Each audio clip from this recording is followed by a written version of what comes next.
Hey! Welcome back to TNR vlogs. So ఎక్కడికెళ్ళాను, ఏంటి అని చూస్తున్నారా? పొద్దున్నే. సో ఉదయం 6 గంటలకే లైన్‌లో నిలబడ్డాము 5:30కే.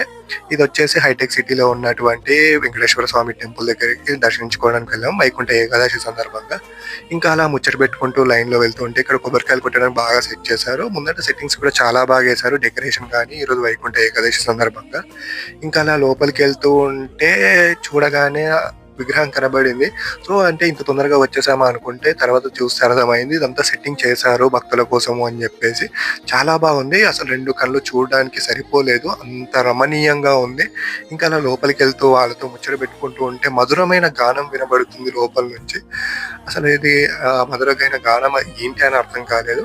ఇంకా అలా లోపలికెళ్ళగానే అమ్మవారి దర్శనం చేసుకొని పక్కన 2 లైన్‌లుగా డివైడ్ చేశారు. అర్చనకు ఒక లైను, నార్మల్ వాళ్ళకు ఒక లైన్ అని జెప్పేసి.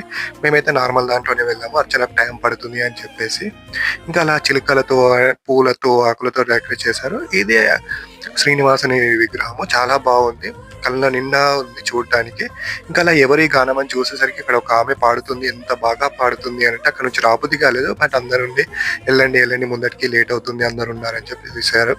ఇంకా తీర్థ ప్రసాదాలు తీసుకొని అలా బయటికొచ్చేసి ఇంకా బయట అయితే ఒక ఆవును ఉన్నది. దర్శనం చేసుకొని ఆవుకు మా శక్తి కొలది కొంచెం అమౌంట్ ఇచ్చేసి అయితే బయటకొచ్చాం. Stay tune to TNR vlogs. Please do subscribe.